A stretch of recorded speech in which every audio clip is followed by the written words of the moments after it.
Students, जैसा कि अभी हम लोग फर्स्ट ईयर का प्रैक्टिकल करने वाले हैं, तो क्या प्रैक्टिकल करेंगे तो सबसे पहले इसमें हम लोग देखना है। तो यहाँ आज हम लोग करने वाले जो प्रैक्टिकल है ओम्स लॉ वेरिफिकेशन, यानी कि जैसे थ्योरी में हम लोग पढ़े थे ओम्स लॉ, या मैट्रिक क्लास में भी 10th क्लास में भी पढ़े थे ओम्स लॉ, ठीक है, और इंटर क्लास में भी पढ़ेंगे, भी पढ़ने के लिए मिलेगा। तो यहाँ ITI सिलेबस में भी हम लोग का फर्स्ट ईयर में है ओम्स लॉ वेरिफिकेशन। तो थ्योरी में क्या पढ़े थे हम लोग कि करंट वोल्टेज के समानुपाती, यानी कि ओम्स लॉ क्या कहता है कि करंट वोल्टेज और रेजिस्टेंस के बीच संबंध बताता है। तो क्या संबंध बताता है? करंट कहता है वोल्टेज के समानुपाती और रेजिस्टेंस के व्युत्क्रमानुपाती होता है, ठीक है। तो वही जो तो हम लोग थ्योरी में पढ़े कलम कॉपी पर कि हाँ इस तरह से होता है, लेकिन आज हम लोग ये करके देखेंगे कि ये क्या वैसे ही वाकई में वैसा होता है कि नहीं। वोल्टेज को बढ़ा रहे हैं तो करंट बढ़ रहा है कि नहीं, वोल्टेज को घटा रहे हैं तो करंट घट रहा है कि नहीं, ठीक है। तो इस प्रैक्टिकल करने के लिए हम लोग ये सबसे पहले यहाँ देख रहे हैं ऑटो ट्रांसफार्मर। ये ट्रांसफार्मर क्या करता है? वोल्टेज को कम करता है, ठीक है, वोल्टेज को कम करता है। ये ऑटो ट्रांसफार्मर 3-4 टर्मिनल निकला हुआ है, कम बेसी करने के लिए हम लोग यहाँ ट्रांसफार्मर लिए हैं। इसके बाद अब हमें क्या चाहिए? DC सप्लाई, यानी कि ये ब्रिज रेक्टिफायर बनाए और इस ब्रिज रेक्टिफायर के द्वारा AC को हम लोग क्या कर दिए? DC। अब यहाँ क्वेश्चन उठेगा कि हाँ DC क्यों किया? हम लोग तो AC से भी बना सकते हैं, ठीक है, AC से भी ये प्रैक्टिकल कर सकते हैं, लेकिन यहाँ अभी हम लोग देख रहे हैं ये जो करंट मापने के लिए जो हमने लिया एमीटर मल्टीमीटर, तो ये मल्टीमीटर जो है हमारा DC करंट का ही मापेगा। वोल्टेज AC DC दोनों माप लेगा, लेकिन करंट क्या मापेगा? केवल DC का ही मापेगा। इसलिए हमें यहाँ जरूरत पड़ा AC को DC में बनाने के लिए, ठीक है। अब इसके बाद यहाँ हमने ये DP स्विच लिया, ठीक है। DP स्विच क्या के लिए लिया? कि सप्लाई को ऑन ऑफ करने के लिए आसानी से इसको हम लोग पढ़ सकते हैं, ठीक। अब इसके बाद एमीटर लिया, यानी कि करंट को मापने के लिए DC एमीटर, ठीक है। अब इसके बाद ये रियोस्टेट है, ठीक है, ये क्या है? रियोस्टेट। तो रियोस्टेट क्या करेगा? ये रेजिस्टेंस का काम करता है। ये एक रेजिस्टेंस को यानी कि फिक्स रेजिस्टेंस पे जोड़ देंगे और इसका मान में ये देख रहे हैं 300 ओम है। रेजिस्टेंस कितना ओम है? 300 ओम 1 एम्पियर का, यानी कि ये पूरे रेजिस्टेंस जो काम करेगा 300 ओम का काम करेगा, ठीक है। अब ये दो मल्टीमीटर देख रहे हैं आप लोग, पीला पीला, ठीक है। ये काम क्या करेगा? एक से हम लोग वोल्टेज मापेंगे और एक से करंट मापेंगे। ये दोनों एक ही मल्टीमीटर से हम लोग दोनों माप सकते थे, लेकिन ये थोड़ा समय ज़्यादा लगेगा, इसलिए हमने क्या किया? 2 अलग अलग ले लिया कि एक से वोल्टेज मापेंगे और एक से एमीटर मापेंगे, करंट मापेंगे, ठीक है। तो अब इसके बाद हम लोग ये कनेक्शन शुरू करेंगे। तो सबसे पहले यहाँ इस ट्रांसफार्मर में, ऑटो ट्रांसफार्मर में सप्लाई जोड़ करके, ये इनपुट सप्लाई जोड़ करके ये टॉप प्लग लगा लिया। ये सप्लाई बोर्ड से यहाँ देख रहे हैं ये लैंप है, टेस्ट लैंप, ये यहाँ लाइट हमारे पास आया है और ये सॉकेट से हम लोग इसमें सप्लाई देंगे, ठीक है। अब सप्लाई देने के बाद यहाँ से ये ट्रांसफार्मर आउट कर रहा है। तो आउट करने के लिए सबसे पहले ये कॉमन में तार जो रखा है और एक फिर ये 12 वोल्ट यहाँ दिखा रहा है, 12 वोल्ट, ठीक है। ये फिर बाद में हम लोग वोल्टेज माप करके भी बताएंगे। तो यहाँ ये 12 वोल्ट और ये ब्रिज रेक्टिफायर बनाया DC सप्लाई के लिए। फिर इसके बाद एक तार लाल को ये DP स्विच में जोड़ दिया और काला वाला को भी DP स्विच में जोड़ दिया और इसका आउटपुट निकल गया यहाँ 2 तार। अब इसके बाद हम लोगों को कनेक्शन समझना है। तो इसके बाद कनेक्शन करने के लिए हमने क्या किया? एमीटर और रेजिस्टेंस, ठीक है, ये 2 चीज़ लिया। तो एमीटर को किस में जोड़ देंगे? सीरीज में जोड़ते हैं रेजिस्टेंस को। तो एक तार इसमें जोड़ देंगे काला वाला, ठीक है, ये काला वाला इसमें जोड़ दिया। ठीक इसका एक काम जो है, तार जो है इधर वाला से जोड़ देते हैं रियोस्टेट के दूसरे टर्मिनल से, ठीक है। तो इस तरह से रियोस्टेट जो है ये इसके टर्मिनल से जोड़ देते हैं। अब इसके बाद रियोस्टेट का दूसरा टर्मिनल ये आ जाएगा सीधा हमारा ये फेज टर्मिनल पे, ठीक है। तो ये तार कटा हुआ थोड़ा सा नहीं है, इसको हम लोग वायर स्ट्रैपर के द्वारा छील लेंगे और छीलने के बाद यहाँ से कनेक्शन कर लेंगे। ये कनेक्शन हमारा हो गया बस। अब इसके बाद हम लोग सप्लाई दे करके देखेंगे, रीडिंग नोट करेंगे कि इसमें कितना आ रहा है, ठीक है। तो अब ये DP ये टॉप प्लग को यहाँ लगाएंगे हम लोग। ये सप्लाई दे दिया, यहाँ देखेंगे ऑन है, स्विच ऑन है, ठीक है। अब यहाँ सबसे पहले हम लोग देखेंगे कि ये हमारा रेजिस्टेंस काम कर रहा है कि नहीं, ये वोल्ट मीटर बता रहा है कि नहीं। तो ये मल्टीमीटर के द्वारा हम लोग वोल्टेज चेक करेंगे। अभी इसका सिलेक्ट जो है selector switch DC volt meter पर सिलेक्ट कर लिए, 200 पे लगा लिए, ठीक है। अब इसके बाद ये दोनों स्कोप, ये जो तार आया हम लोग के पास, यहाँ एक लगाएंगे और एक इस टर्मिनल पे लगाएंगे। तो कितना वोल्टेज आ रहा है ये दिखाएंगे। इसमें कितना वोल्टेज, एक टर्मिनल यहाँ लगा दिए और एक टर्मिनल यहाँ, ठीक है।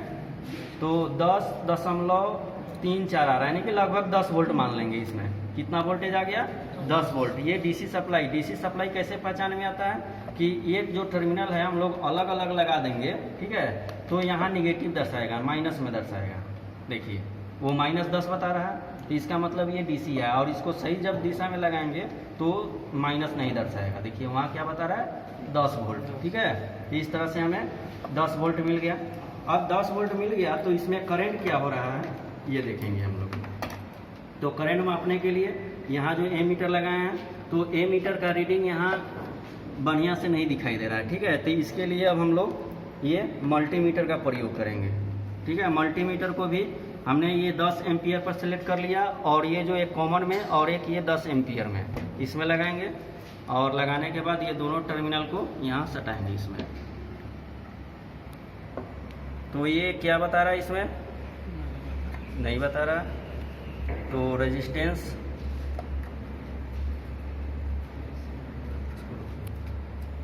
तो अभी हमने ये देखा था कि पहले ये मीटर प्रयोग किया था, ठीक है। तो ये मीटर जो है ये काम नहीं कर रहा था, यानी कि सर्किट ओपन हो रहा था, इसलिए अभी हमें करंट नहीं बता रहा था, ठीक।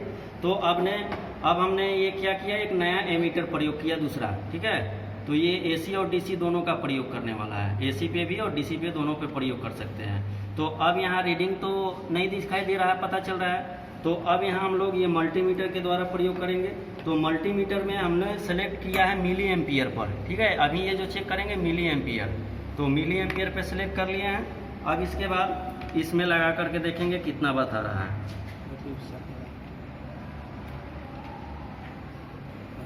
तो इस लगा यहाँ जो हम लोग का ये है, ये दर्शा रहा है 0.08 मिली एम्पियर, ठीक है। तो वोल्टेज अभी हमने कितना नापा था, वोल्टेज कितना आया था, अभी जो वोल्टेज आया था V10, और एमीटर का रीडिंग कितना आया 0.08 नहीं 8 आया था मिली एम्पियर, ये क्या आया था, और ये वोल्ट पहला रीडिंग नोट की है, ठीक है। अब इसके बाद फिर हमने वोल्टेज को बढ़ाएंगे, ठीक है। क्या करेंगे, वोल्टेज को बढ़ाएंगे। तो वोल्टेज को बढ़ाने के लिए ये जो ऑटो ट्रांसफार्मर है इसका टर्मिनल चेंज करेंगे, ठीक।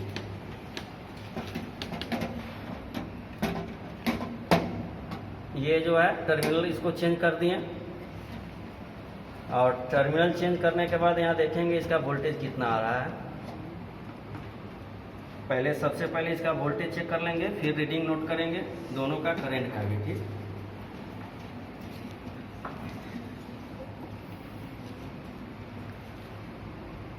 ये हो गया। अब यहाँ स्विच को ऑन करके सबसे पहले यहाँ वोल्टेज चेक करेंगे, ठीक। और ये तो हमारा करंट बताएगा, और वोल्टेज चेक करने के लिए एक तार इस टर्मिनल पे और एक तार ये टर्मिनल पे लगाएंगे, ठीक है। स्विच ऑन किया जाए, इसके बाद यहाँ वोल्टेज देखा जाए कितना आ रहा है।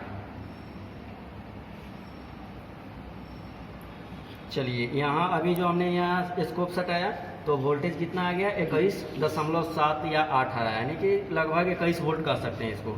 रीडिंग नोट करो यहाँ कितना आएगा वोल्टेज, दूसरा रीडिंग नोट किए हैं तो 21 वोल्ट आया। और करंट, अब देखिए यहाँ करंट बता रहा है, ये जो एमीटर है करंट बता रहा है, क्या आ रहा है 3.9, क्या आ रहा है 3.9 मिली एम्पियर, ये सब क्या आ रहा है हम लोग का मिली एम्पियर में, ठीक है। फिर अब आगे वोल्टेज को बढ़ा रहे हैं, फिर आगे क्या करेंगे, ये टर्मिनल को चेंज करेंगे, और चेंज करने के बाद यहाँ वोल्टेज देखेंगे, रीडिंग नोट करेंगे क्या आ रहा है, ठीक है।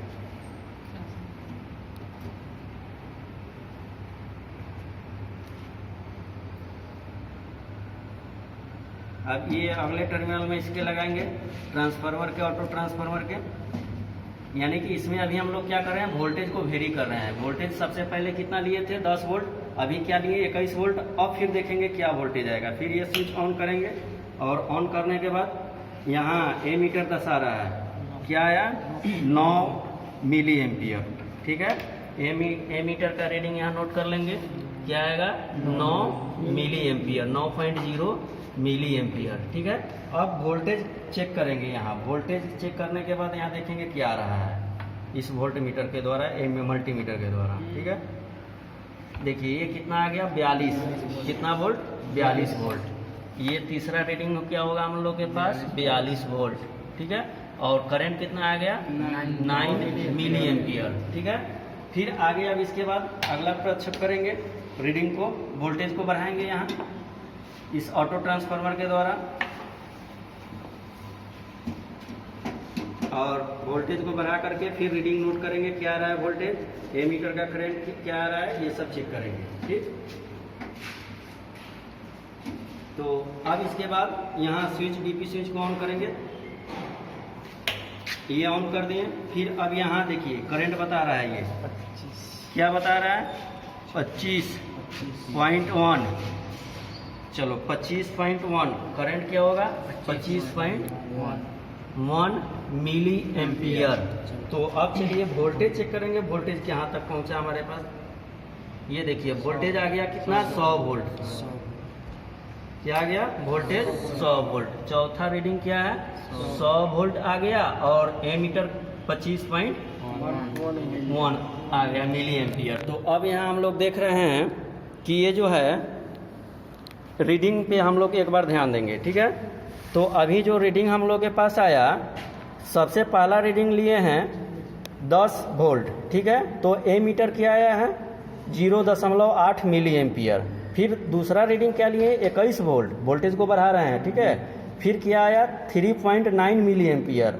फिर तीसरा रीडिंग 42 वोल्ट यानी कि और बढ़ गया, तो क्या आ गया 9 मिली एम्पियर। फिर वोल्टेज कितना आ गया 100 वोल्ट लिए, तो फिर करंट क्या आ गया 25.1 मिली एम्पियर। तो इस तरह से हमें पता चल रहा है कि वोल्टेज को बढ़ा रहे हैं तो करंट भी बढ़ रहा है। ठीक है, वोल्टेज को बढ़ा रहे हैं तो क्या हो रहा है करंट भी बढ़ रहा है। तो इस तरह से हमें ये पहला ओम का नियम ये वेरिफिकेशन हो गया, यानी कि वोल्टेज को बढ़ाने पर करंट भी बढ़ रहा है, लेकिन रेजिस्टेंस को क्या कर रहे हैं एकदम फिक्स है, कोई इसमें वेरी नहीं किए हैं। ठीक है, अब इसके बाद आगे चलेंगे, रेजिस्टेंस को वेरी करेंगे और वोल्टेज फिक्स रखेंगे। ठीक है, तो अभी हमने ओम्स लॉ वेरिफिकेशन किया वोल्टेज को वेरी करके। अब क्या करेंगे रेजिस्टेंस को वेरी करेंगे। रेजिस्टेंस को वेरी करने का मतलब रेजिस्टेंस को बढ़ाएंगे घटाएंगे। तो अभी ये रेजिस्टेंस का एक सिरा यहाँ जोड़ दिया, ठीक है, नीचे, और एक सिरा ऊपर जोड़ा है। तो ऊपर जोड़ने का मतलब ये रेजिस्टेंस को आगे करेंगे, इधर करेंगे तो रेजिस्टेंस कम होगा, और उस साइड बढ़ाएंगे, ये हैंडल को उस साइड ले जाएंगे तो रेजिस्टेंस का मान बढ़ेगा। तो अभी ये हमने सबसे उधर कर दिया, यानी कि रेजिस्टेंस को हाई कर दिए। ये 300 ओम का है, 300 रेजिस्टेंस पे कर दिया। अब इसके बाद यहाँ हम लोग सप्लाई देंगे, तो सप्लाई यहाँ डीपी स्विच को ऑन करेंगे और इसके बाद फिर रीडिंग देखेंगे क्या आ रहा है। ठीक है, तो ये हो गया। ये हमारा मल्टीमीटर क्या बता रहा है करंट बता रहा है। ठीक है, तो करंट क्या आया 5.6 यानी कि 8 मिली एम्पियर। अब क्या कर रहे हैं रेजिस्टेंस को वेरी। ठीक है, तो रेजिस्टेंस को वेरी करने के बाद वोल्टेज और करंट का रीडिंग नोट करेंगे। तो अब इसके बाद हम लोग क्या करेंगे, यहाँ देख रहे हैं रेजिस्टेंस को वेरी करके रीडिंग नोट करेंगे। तो अभी हमें वोल्ट मीटर के द्वारा, ये मल्टीमीटर के द्वारा क्या माप रहे हैं वोल्टेज। तो वोल्टेज कितना है 43.3। तो यहाँ वोल्टेज में नोट करेंगे 43.3 वोल्ट। ठीक है, अब इस मल्टीमीटर के द्वारा क्या बता रहा है एमीटर, यानी कि इस मल्टीमीटर का स्कोप हमने इस एमीटर में लगा दिया है। ठीक है, इसका स्कोप एमीटर में लगा दिया है, इसलिए ये क्या दर्शा रहा है एमीटर। ठीक है, तो इसको लगा देने के बाद यहाँ क्या बता रहा है हमें 4, ये क्या बता रहा है 4 मिली एम्पियर, और ये जो रेंज सेलेक्ट किए हैं मिली एम्पियर पर, तो यहाँ लिखेंगे 4 मिली एम्पियर। ठीक है, अब क्या करेंगे रेजिस्टेंस को इस साइड लाएंगे, तो रेजिस्टेंस को इस साइड लाने के बाद कम हो रहा है। ठीक है, तो कम हो रहा है, यहाँ रेजिस्टेंस को इधर ला के कम कर दिए, वोल्टेज उतना ही है, वोल्टेज क्या है 42। ठीक है, वोल्टेज 42.6 वोल्ट। ठीक है, अब एमीटर को रीडिंग नोट करेंगे, ये क्या है 7.5 मिली एम्पियर। ठीक है, और रेजिस्टेंस को हमने कम कर दिया, इधर थोड़ा सा ला दिया, वोल्टेज वही है 42.4 ही है, ठीक है, 42.4 ही है। लेकिन अब मल्टीमीटर के द्वारा एमीटर देखेंगे, एमीटर का करंट क्या आया 8.9 मिलीएम्पियर, क्या आ रहा है 6.2, ठीक है 9 आ रहा है, 9 हाँ 9 आ रहा है, ठीक है 9 मिलीएम्पियर, 9 मिलीएम्पियर। फिर रेजिस्टेंस को हमने इधर थोड़ा कम कर देंगे, इधर घसका दिए। देखिए वोल्टेज वही है 42 वोल्ट ही, वोल्टेज कोई वेरी नहीं कर रहा है, ठीक है। तो वोल्टेज यहाँ 42.4 वोल्ट ही होगा। और एमीटर यहाँ देख रहे हैं ये 15 मिली एम्पियर, 15 मिली एम्पियर, ठीक है। अब इसके बाद फिर रेजिस्टेंस को कम करेंगे, इधर रेजिस्टेंस को कम कर दिया, वोल्टेज वही है 42 वोल्ट, ठीक है और 42.4 वोल्ट। और यहाँ देखेंगे एमीटर 26.5 मिली एम्पियर। तो इस तरह से अब हमें यहाँ एक प्राप्त हुआ रीडिंग, ठीक है। तो यहाँ हम लोग देख रहे हैं कि ये जो है वोल्टेज क्या हुआ फिक्स है, और यहाँ रेजिस्टेंस को इस रियोस्टेट के द्वारा रेजिस्टेंस को हम कम बेसी कर रहे हैं, ठीक। रेजिस्टेंस को क्या कर रहे हैं कम बेसी कर रहे हैं। अभी ये कम किए, सबसे पहले इधर रखे थे, तो इधर रखने के बाद यहाँ 4 मिली एम्पियर आया था रीडिंग। फिर इस रेजिस्टेंस को थोड़ा कम कर दिए तो क्या आया 7.5 मिली एम्पियर आया। फिर इसके बाद रेजिस्टेंस को और थोड़ा कम कर दिए तो क्या आया 9 मिली एम्पियर आया। फिर रेजिस्टेंस को कम कर दिए तो 15 मिली एम्पियर आया। तो इस तरह से जैसे जैसे रेजिस्टेंस को कम कर रहे हैं करंट क्या हो रहा है बढ़ते जा रहा है। तो ओम्स का नियम जो बताया, रेजिस्टेंस को कम करने के बाद वोल्टेज करंट का मान बढ़ रहा है और वोल्टेज फिक्स है। तो इस तरह से हमें ये दोनों तरह से ओम का नियम वेरिफिकेशन हो गया। तो आज के लिए बहुत बहुत धन्यवाद।